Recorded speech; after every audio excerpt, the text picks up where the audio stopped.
shira woboo fi uummata walitti buusu jedhuun godina Iluu Abbaa Booraa Bunnoo Beddellee fi Jimmaa keessatti yakka namoomaa uummata Oromoo godinaalee kanneen irratti raawwachaa jiraachuun barame. Dabalata isaaf jaal yaadannoo Oromiyaa.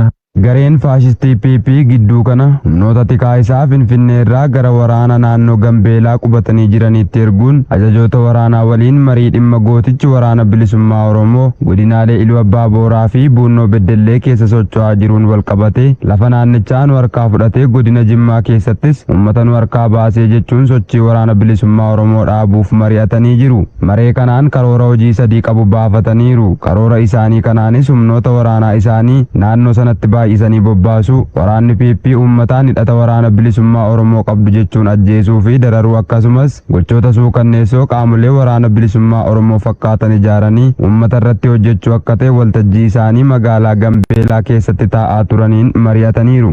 Akka maree isaanii kanaatti waboon naannoo kanaan dura hin geenye ga'aa jira, uummatnis nu goyyomsa malee simachaa jira jechuun tooftaa waraanni bilisummaa Oromoo ittiin socho'aa jiruun faallaa isaa hojjennee ilaalcha uummatni waraana bilisummaa Oromoof qabu jibbisiisuu qabnaa jedhan. Kana keessatti miseensonni keenya namoota hidhata waraana bilisummaa Oromoon shakkaman uummaticha duratti ajjeesuu fi qabeenya waliin manneen gubanii mancaasuun akka jiilan gochuu akkasumas hawaasa wal irratti ijaaruun bakka sochiin waraana bilisummaa Oromoo jirutti ofiin wal yakkanii akka wal adaban fa'aa irratti hojjechuu qabu jedhan. Murni faashistii PP bakka waboon socho'u kamittuu siyaasaa fi humnaan mo'achuu dadhabuun shiraa fi diraamaa adda addaa hojjechuun uummataa fi waraana bilisummaa Oromoo walitti buusuuf kan hojjetu ta'us gootichi waraana bilisummaa Oromoo ammoo xaxaa kana hunda cabsee bakka hundatti babal'atee hojjechaa jira. Uummatni keenyas kana beekee gochaawwan farraa bakka waraanni bilisummaa Oromoo socho'aa jiru kamittuu akkasumas addatti bakka PP'n diraamaa maqaballeessii waboo irratti hojjechuuf karoorfate godina Jimmaa, Bunnoo Beddellee fi Iluu Abbaa Booraa keessatti hojii PP kana saaxiluu balaa kanaaf akka hin saaxilamne of eeguu fi qaama kana hojjetu hubatee akka jireenya isaa guyyaa guyyaa of eeggannoon geggeeffatu hoogganni waraana bilisummaa Oromoo naannichaa dhaamaniiru.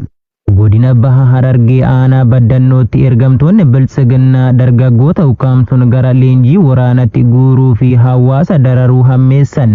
Bal'inni isaa akka itti aanutti isiniif dhiyaata. Ergamtoonni biltsiginnaa torban darbe irraa eegaluun aanaa baddannoo guutummaa keessa dargaggoota fedhii isaanii malee ukkaamsanii mana hidhaatti darbachuun maqaa biyya keessaniif loltu jedhuun gara mooraa leenjii waraanatti guuraa jiraachuu jiraattonni aanichaa dubbisne arraata biyyoolessa Oromiyaatti himan.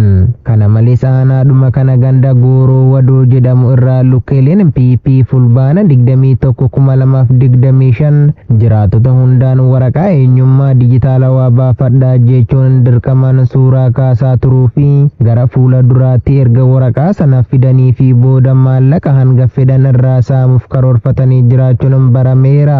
Aanichuma keessatti ergamtoonni biltsiginnaa diinagdee empaayeratti suphuu fi dantaa dhuunfaa isaanii guuttachuuf jecha waanuma fedhan kalaquun saamicha irraa eegalee hanga ajjeechatti gochoota gara jabinaa hawaasa irratti raawwachuu heddummeessanii kan jiran ta'uun dabalataan ifoomee jira. Godina Baha Shaggar magaalaa Maqii keessatti biltsiginnaan dargaggoota dirqaman waltajjii teessisa irraa abdii dhabuun dhaga'ame.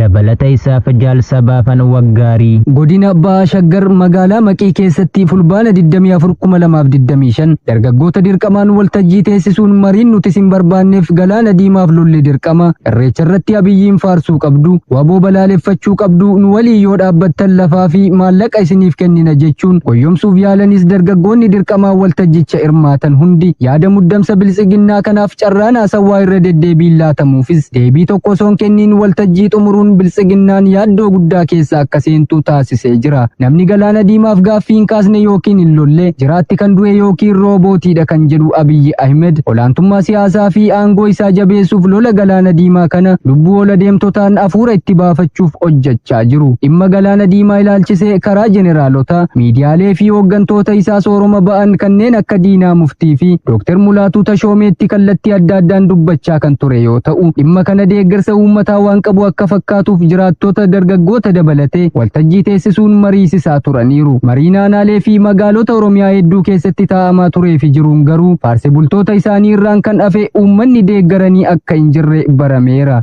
Kan dhaga'aa jirtan oduu raadiyoo arraata biyyoolessa Oromiyaa irraa isiniif darbaa jirudha. Kaabinootni Empaayeratti iluu abbaa booraa aanaa daarimuu gandoota hunda irratti dirqama meeshaa waraanaa bituu qabdu jechuun hawaasa irraa maallaqa saamaa jiraachuun ifoome. Guutuu gabaasichaaf Jaal Heeraan Gameessa. Godina iluu abbaa booraa aanaa daarimuu gandoota isa jalatti argaman mara irratti qajeelfama saamicha isaanii gadi buusuun maallaqa 700 hanga 1,000 tokkoon namoota irraa humnoonni bilisiginnaa afaan qawween doorsisanii irraa fuudhaa jiraachuu jiraattonni onichaa arraata biyyoolessa Oromiyaatti himaniiru. Onicha keessatti hawaasni Oromoo miidhaa jabaan guyyaa irraa gara guyyaatti nurratti geggeeffamaa jira. Nagaan baanee galuu dadhabneerra. Mana keenya keessattis lubbuun keenya har'a baatiif borbaatii ishee hin beeknu. Yeroo barbaadanitti nu saamu, nu ajjeesu, hidhaanis qe'ee keenya irraa nu godaansisaa jiru jechuun miira gaddaan guutameen dubbatu. Sirni uummata Oromoof gara laafina hin qabne bilisiginnaan ilmaan Oromooti jiruuf jireenya hadheessuun kolonii isaa jalatti hambisuuf dhiittaa mirga namoomaa geggeessaa jiraachuun isaanii beekama. Godina Bunnoo Beddellee aanaa Caawwaaqatti loltoota bilisiginnaa hawaasa saamuu cimsanii itti fufan. Dabalata isaaf Jaal Wabii biyyaa. Loltoonni sirnicha utubuuf halkaniif guyyaadhamaan dinagdeen bilisiginnaa lolaan kufaa jiru jabeessuuf sababoota garaagaraa wabeeffachuun qabeenya uummata nagaa saamuu itti fufuun godina Bunnoo Beddellee aanaa Caawwaaqaa ganda urjii Oromiyaa jedhamurraa torbee darbirraa eegaluun sababa tokko malee qarshii 1,500 dirqamaan guuraa jiraachuu maddeen arraata biyyoolessa Oromiyaatti himan. Akka jiraattonni himanitti nuti kaffaltii gosa adda addaa nagee hin qabne kan ergamtoonni PP guyyaa guyyaan nu gaafatan waan finnee kaffaluu dhabne rakkataa jirra. Waan kaffaluu dhabne humnaan nurraa fuudhu ufuu jijjiiramaatti jedhanii maqaa nutti baasu amma akka itti jiraannu dhabnee jirra. Kaffaltiin kunis marsaa fi yeroo hin qabu jechuun dararaa irra ga'u dubbatu. Akkuma aanichaa fi Empaayeratti guutummaatti jaleewwan bilisiginnaa maqaa gosa kaffaltii adda addaa hawaasatti dha'uun guyyaa guyyaan hawaasa ofiifuu beelaa fi qaala'insa jireenyaan miidhamee jiru hiraarsuun dantaa dhuunfaa isaanii fi galii Empaayeratti kufee guddisuuf kufanii ka'aa jiraachuun beekamee jira. Godina Arsii Bahaa aanaa Roobee Dida'aa keessatti loltootni bilisiginnaa nama 2 ajjeesuu fi nama 5 immoo mana hidhaatti geessuu akkasumas namoota hedduu reebaa turuu maddeen ifoomsaniiru. Gabaasa qindaa'eef Jaal Irbuu Dhugaa.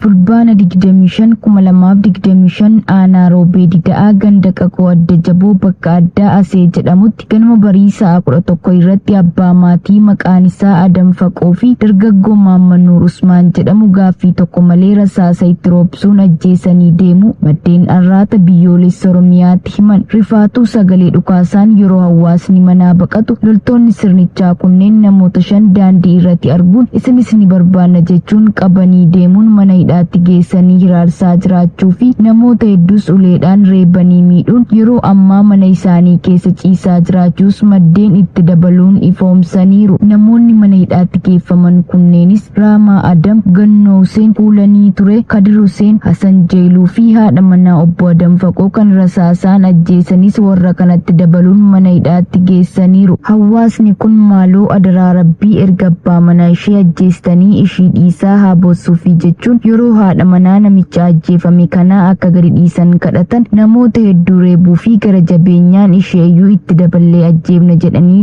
deebisaa turuus ibsaniiru. Namoonni kunneen yakka qabaataniif osoo hin taane sababa Oromoo ta'an qofaaf Oromummaa isaaniif yakamanii gochi gara jabummaa daangaa darbe kun irratti raawwatamuu gabaasaan nu qaqqabe ifoomseera. Badhiha Naayijeeriyaa keessatti lafti albuudni warqeen jiguun yoo xiqqaate namoonni 100 du'uun sodaatamee jira jedhu namoonni naannoo sanaa.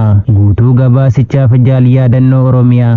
Naayijeeriyaa kutaa Zamfaraa keessatti boolli albuuda warqee jiguu hordofuun yoo xiqqaate namoonni 100 du'uu danda'u jedhamee sodaatamu namoonni lubbuun hafanii fi jiraattonni jimaata darbe himan. Boolli bakka albuudaa Kaadaawurii naannoo bulchiinsa Maaruu keessatti argamu kamisa darbe yeroo albuuda baastonni harkaan hojjetan hedduun lafa jala hojjechaa jiranitti akka gadi cabe namoonni ijaan argan Rooyitersiif himaniiru. Hojiin baraarsaa hanga jimaataatti itti fufeera. Jiraataan naannoo sanaa tattaaffii baraarsaa irratti hirmaate Saanuusii Awwa awwaal akka jedhanitti kan ilma obboleessa isaa dabalatee yoo xiqqaate reeffi 13 caccabaa keessaa baafameera. Yeroo kufaatii kana albuuda baastonni 100 ol hirmaataniiru jechuun awwaal bilbilaan Rooyitersiif himaniiru. Waldaa albuuda baastota naannoo Zamfaraa kan ta'an Muhammaduu Isaa taatee kana kan mirkaneessan yoo ta'u, baraartonni tokkos namoota miidhaman qotuuf osoo yaalanii ukkaanfamuu isaanii ibsaniiru. Dubbii himaan poolisii Zamfaraa Yaziid Abuubakar bilbilaa fi ergaa barreeffamaan yaada kennuuf barbaadamus battalumatti deebii hin kennine. Albuudni seeraan alaa Zamfaraa keessatti kan barame yoo ta'u, yeroo baay'ee gareewwan hidhatan bakka warqee waan to'ataniif jeequmsaa fi balaa lubbuu namaa galaafatu akka kakaasan Rooyitersiif gabaaseera. Tichi waraana bilisummaa Oromoo waboon godina Baashaggar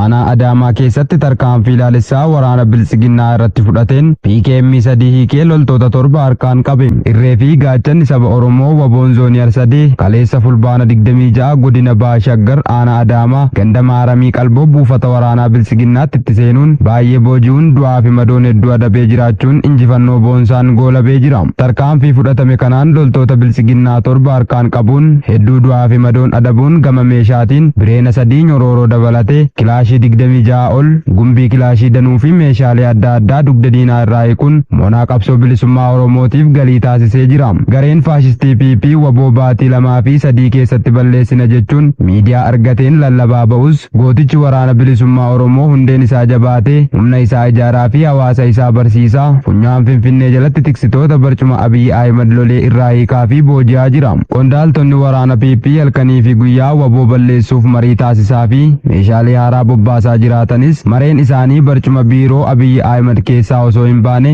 da'annoo isaanii keessatti haleeluun egeree PP yaaddoo keessa galchee jiraachuun barameera.